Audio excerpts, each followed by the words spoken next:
for a week. Art's been handling it since last week, been doing hella good. Saturday, Josh drove the Mac and derate, severe loop, or Soot, derate engine popped up. So he had a mechanic come out, derated for 4 hours, cleared it out. So we drove the Mac Monday, nothing happened. We were in the Mac all day yesterday, drove perfectly fine all day. Had the roulette. We get 20 minutes down the road up 45 by the landfill. Severe Soot again. Derate engine. We had to pull over on the side of the road, call Josh. He's like, shit, not again. So he called the mechanic, said he's 20 minutes away. We drive it to a gas station a mile up the street, park it there, so we're off the highway. And we were there for 4 hours, damn near 4 hours, while he derated the engine again. Everything went from red to clear. No Soot level showing, everything showed us his little computer, 0.0%, everything's normal, normal. One sensor wasn't reading. Take off down the road. 10 seconds later, not exaggerating, severe Soot level again. Derate engine. Like, holy balls. Drove it back to the shop, 55 miles per hour, and it's parked over there. So the Mac right now, we gotta figure out, we're gonna go get that sensor today, put it in. Hopefully that's what the issue is, but if not, might have to take the whole filter out and send it off to get cleaned out and be like a 2-day turnaround. So, man, we'll see. It didn't give us no warning, no like green, yellow, derate engine, just straight to severe Soot. Yeah, so, usually with wonky readings like that, it's a bad sensor. Yeah, but, so we're hoping it's that sensor that's not reading. Because there ain't no way we sat there for 4 hours and he cleaned the whole thing out where it showed completely empty. And 10 seconds later, the shit pops up again. And he was telling us the process of how they clean out those filters. Yeah. Basically, they gotta bake them to really hot temperatures, and then they pressure them with a lot of air compression. It blows away all the gunk, but it takes a while to do that, and it might just be a little bit better and maybe not as cost effective, but it might be better to swap out the filter if it's that case. I guess we'll find out. Yeah. Try the sensor. If the sensor doesn't work, then I think he's gonna send the filter off to get cleaned out, which take a day or two. Knock sensor, in case you're wondering. Knock sensor, yeah. I think there's several of them. I don't remember which exact one, but it's a knock sensor. So the truck's okay? Is it just the sensor messing with it, or is it because the sensor's messing up? So it's a protective system where the truck detects that there's high soot levels, and whenever that happens, it can mess up the engine if you just keep working it like normal. So the engine will derate, which means it just holds itself back from any further damage. The truck will move and it'll turn on and it'll work fine, but because it's sensing that there's such high levels, it's not gonna work properly because you ain't gonna have as much power. Yeah, it's like we're gonna break down and we keep going, so we're gonna be on derate. If it's a bad sensor, then the truck is good and the sensor just needs to be reading correctly. That's it. I'll be back around 10-ish. Y'all should see me because kind of slow today as of right now, so I'll catch y'all in a little bit, couple hours. We'll keep y'all updated. I'm gonna swap this out, and then I'm gonna see if I can swap out those light bars on the Mac. These over here where you got your lights set up, as you can see, these are welded on, so you can't swap these out. You'll have to, like, something happens, you'll have to cut it and weld it or do some finagling. But with the other ones, it's usually like the mud flap holder and the light bars. On the Mac, they're separated. So these new ones we got are gonna do the 2-in-1 kind of situation, where you can put the lights here and then you can also hold your mud flaps. Well, I'm gonna have to drill out some new holes to make that one fit, and then I'll bolt it on. I'll mud it up. Should probably power wash this before I started working on it.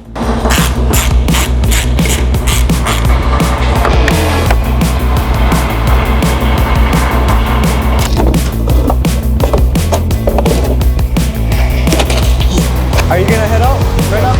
Okay. That one fell off because the washers, little tiny little washer. The pressure washer? No, not pressure washer. The washers that they put on the inside. Yeah, little baby little washers. I bought the big old those right there. Can you bring them? You talking about these? They use these little washers. That's just a little washer.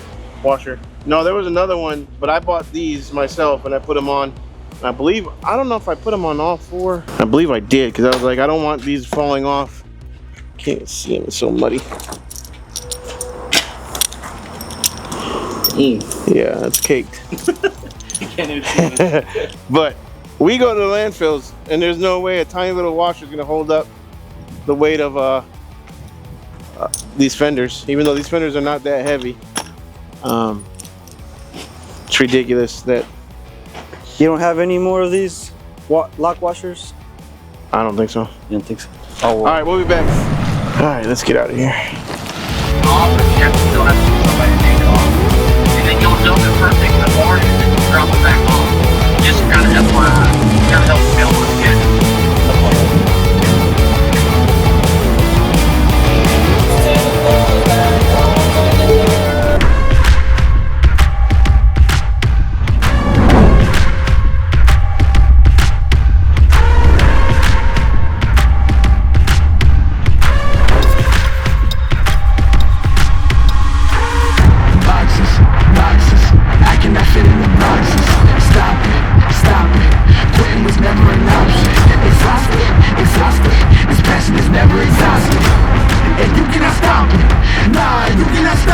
And if you didn't come, sorry, maybe next year.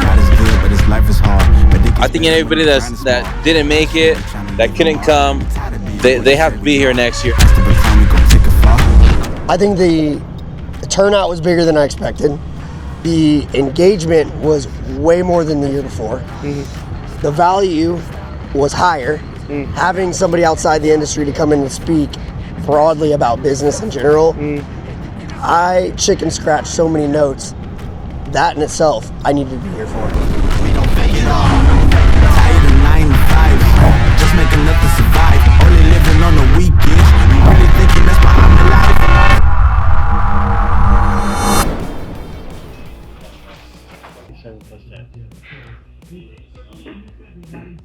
Maybe it's better.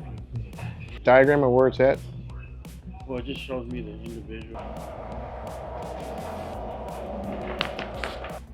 Vehicle warranty claim for 60 months for cab structure and corrosion. Mm-hmm. And then down here, vehicle warranty for AC sealed and then OEM supplied parts. So anything with the DEF system, would that be considered carb warranty? So it looks like it would just be limited to this list. Yeah, it would just be because this is just for OEM supplied parts on attached list. So that would only apply to this line. Well, actually, I can. Yeah, if we can get clarification. Yeah. Awesome, thank you. I just want to make sure I'm reading this right. So what's the issue? I got a DEF problem, so I don't know if it's it's. So you still fall under your 5-year, 150,000 warranty. Covers your after treatment sensors. Right now, what I was told it might be is the nitrogen oxide or the NOx sensor. That would be covered. NOx sensor covered. DEF line, DEF level sensor, DEF tank. How long does that take? Because that's one of the reasons why I don't come here, because you guys, it takes a long time. I understand. I mean, sometimes we're backed up. Like last week, we had like 19 trucks that waited for the shop. Now, I may have 4. Okay. So if you bring the truck here now, I can probably have something for you, like as far as an estimate is concerned, whether you want to or not, probably this afternoon. Okay. Now, what's going to dictate how long the vehicle is here is whether we have the part in stock or whether we have to order. Okay. And, you know, I mean, if we have to order it, we're at the mercy. We're about to put Bruckner's to the test. See what they do. They're gonna take care of us, or they're gonna f us? Hello? Hey, new plan. Yeah. Hop in the Mack truck and bring it out to Bruckner's on 20 for me, please. And then we'll pick you up. Okay. I'll send you the address. Just close the gate behind you, please. Let me send you this address real quick. Just, I don't know if you'll have to take back roads or... Was it limiting you to like 50? It should be good. I should be good on the highway. Okay. All right. I just sent it to you right now. If you could just bring it out here, that'd be great. Okay. All right. Lock up. You don't have to lock up the back garage door, but you lock up the gate, please. Copy. All right. Cool. See you in a little bit. Thanks. Bye.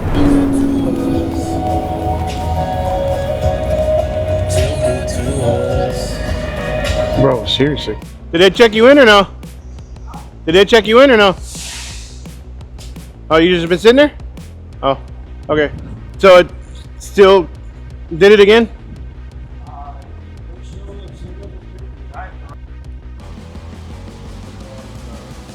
Set under warranty? Because that knock sensor alone was like $700. Just one of them.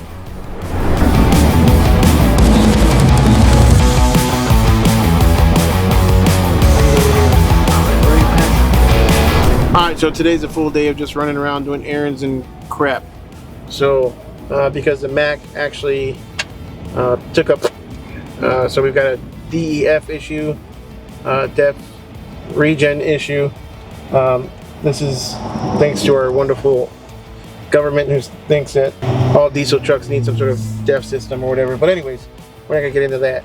But hopefully it's still covered under warranty. Mind you, me and that dealership have not really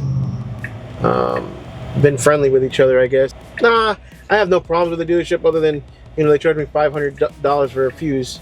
And I'll link that video up here somewhere. But, which I wasn't really happy about that. But it is what it is. So right now they basically just sent me another email again, which is apparently what they'd like to do, to say, hey, it may be covered under warranty, but just in case it's not, the diagnostic fee is $450 plus whatever, and make sure you send us the approval before we start working on this. So before they can tell me whether it's covered under warranty or not, which they told me it should be, but they don't know for a fact yet until they diagnose it. If it's not covered under warranty, I owe them $500 plus I still have to take care of the problem. If it is covered under warranty, hopefully it is, I won't have any issues and they'll just cover it under warranty, including cleaning out the filter, the DEF filter and all that stuff. So Art's doing some work there at the shop, and we are headed to the Waxahachie house because I've got tenants moving in a few days. We did get it rented out. However, the AC system that is brand spanking new, that was installed during the flip, hasn't been working. My AC guy, I have called out there 3 different times. 3 different times he's gone, gets it to work, and then it stops working the same day or next day. So, and now he's MIA. Now he's not even bothering answering my phone calls, texting me, calling me back, telling me screw you, nothing. He's just MIA, which really pisses me off because it feels like it's the story of my life, but it is what it is. Got another AC guy to come out. He went out there yesterday. He fixes it, says it's just the thermostat. I go out there yesterday afternoon to check on it. AC's not working again. Call him up. He says he'll be by this morning. He went by this morning. Now he says it's the pump. Replaces the pump. And now I'm out there going again to go check up before I pay this guy to make sure it's actually working. Just one of those days. It's Wednesday, hump day. So we're going to Waxahachie house. We sold the one of the trailers at the yard, stopping at the post office, mailing out some paperwork, and we're good to go. Get that money. That's not right. What's going on, y'all? The Dumpster Expo is just a few months away. Dustin's video kind of put it on me. I wanted to say something. I've been busy and just not getting around to it. Man, if you haven't been to the last 2 events, if you're just starting out, thinking about starting your business, this is an event to be at. Even guys that have been in the industry, I guarantee you they can learn stuff. Like Clayton, I don't know if you've seen the short last year, he was saying he needed to be there just for the speakers. The first year we had all of the YouTube guys up there educating us on stuff. Last year we had some guys from outside the industry just talking business. Very, very helpful. Mike Kalowitz, though, has definitely changed the way my business is run today. Profit first. If you haven't read it, listen to it. I did it on Audible while I was driving around. Well worth it. This year we got some new guest speakers. It's going to be great. Keaton, I have followed his stuff for a while. I can't wait to meet him and hear him talk. But the expo is going to have vendors. This is not a sales event, though. This isn't what it's about, not to get you in front of people so they can say on stuff. It is to give you options, let you talk to people, ask questions, and see products firsthand. I personally use Keystone. They're local to me. They have been great. The customer service is phenomenal. Can't thank Keystone enough for everything they do for me. But this isn't a Keystone event. Same thing. Josh is setting this up. This is not an American AF or a Josh event. This is something Josh is passionate about. He lost money last year bringing this to us, to the industry. This is not a money grab. This is not anything about that. He is passionate at wanting to help people grow.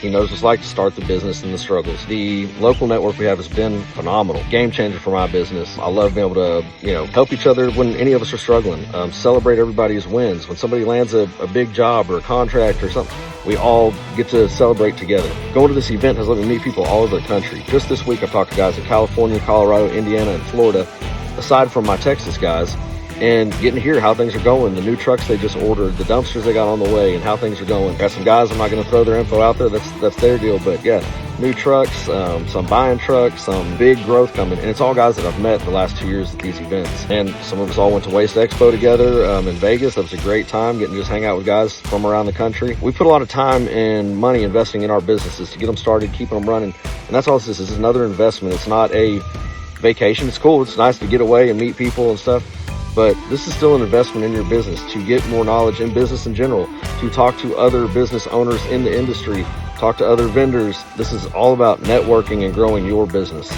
This is 100% to help you grow. This is an event for our industry, by our industry, not by a specific vendor or anybody who's trying to sell you something. This is for everybody in our industry. I love meeting everybody. I really hope that I see you there in November. All right, so we are back here at the Waxahachie house. See the for rent signs taken down. Luckily, we've got it rented out. So I do want to talk a little bit to you guys about the importance of having multiple streams of revenue. You guys have seen on the channel that obviously I've got the dumpster business. We've started up the trailer side of the business. We're now franchising American AF dumpsters. I've got some property, some real estate. There also, I have some, I feel AC. We have, some stocks and money and dividends and stuff like that.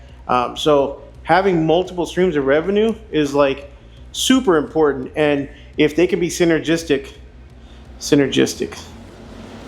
if that's a word, but if they can be synergistic with each other, even better. Obviously, the trailer side of the business, the dumpster side of the business, they kind of go hand in hand. But having multiple streams of revenue is key, right, to building long-term wealth, hopefully legacy type wealth. Yeah, he's got it down to 70. It was 76. I'm putting it down to 72. I'm gonna put it down to 72, and actually 72 is kind of, no one's here till Friday. I'll just keep it at 75. But super glad for now we've got the AC blowing. But again, it's important because when one stream dries up, hopefully another stream kicks in, right? So when one of your businesses or one of your side hustles is going through a slow season, then hopefully another one picks up, and they kind of complement each other to where you're getting multiple income from different sources, different avenues. And I'll be honest with you, when I was in the limo business, I've talked about this numerous times before, but when I was in the limo business, all my eggs were in one basket, meaning like when COVID hit, it really tanked us because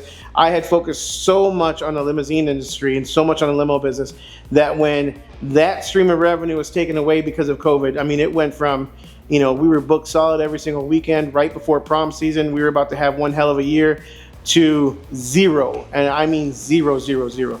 Nothing. Not only was it zero, but everybody was calling, asking for their money back. All the deposits that we had for prom season, which again, a lot of that money was spent. We had spent, when we get deposits and when everything like that, we were paying for, obviously bills and, new vehicles and ordering vehicles, all this other stuff. I had 2 vehicles on order during COVID that sat for over a year.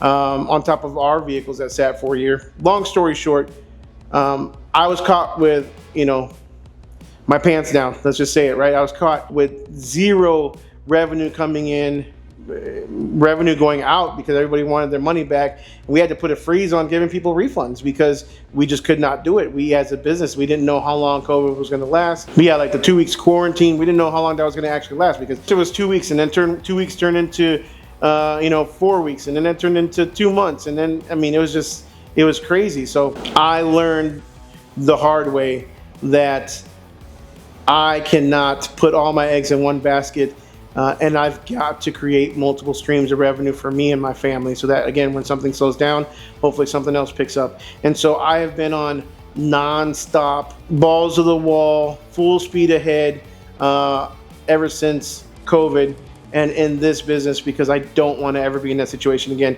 But you got to be careful, because sometimes I feel like I spread myself out way too thin, right? I feel like I might have too much on my plate sometimes, and I'm not gonna lie, like I feel that way sometimes. I mean, I've got multiple phone calls, I've got multiple deals going on, I'm selling this, buying more, and at the end of the day, I see the light at the end of the tunnel. But sometimes, money is spread so thin, it's like, holy crap, I've got to rob from Peter to pay Paul, and I've got to rob from Paul to then pay Peter, and it's a constant struggle. So you got to be careful you don't get yourself in too deep. So just be really careful. I mean, I'm sitting on 2 houses right now that I've been sitting on, each one of them for over a year. Thank God we've been able to rent this one out, but renting it out isn't going to help pay me back for all the money I've put into this place. It's just going to hold us over a little bit, give us a little more breathing room and a little more cash flow every month. But eventually, the idea is to rent it out for a little bit, maybe a full year, and then be able to sell it when the market gets a little bit better, because right now the market is crap. So just doing a quick one more final inspection before these people move in on Friday. I'll probably come one more time tomorrow again to make sure that the AC is still working and kicking. Probably start probably going to be forced to put the Corsicana house on the market soon as a rental, because it's just not selling. It's just one of those houses that you put way too much money into it. It's a very unique unicorn, and it is what it is. But hopefully we find a tenant who's willing to keep the grass cut, who's willing to keep the pool clean, because that takes a lot of money and a lot of time to keep that pool clean. But yeah, we'll meet these people on Friday, get the first month's rent, and then we've already got the security deposit, and then we're good to go. Won't be back here hopefully much more after that.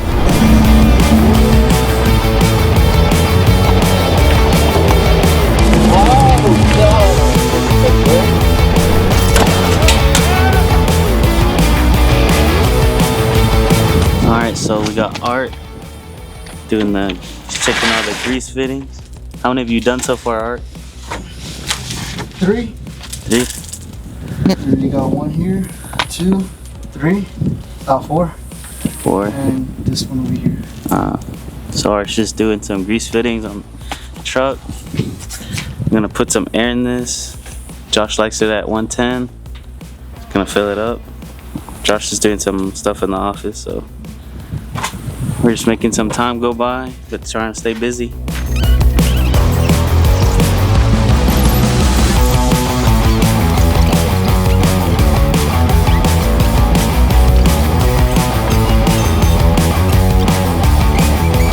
Fenders are complete.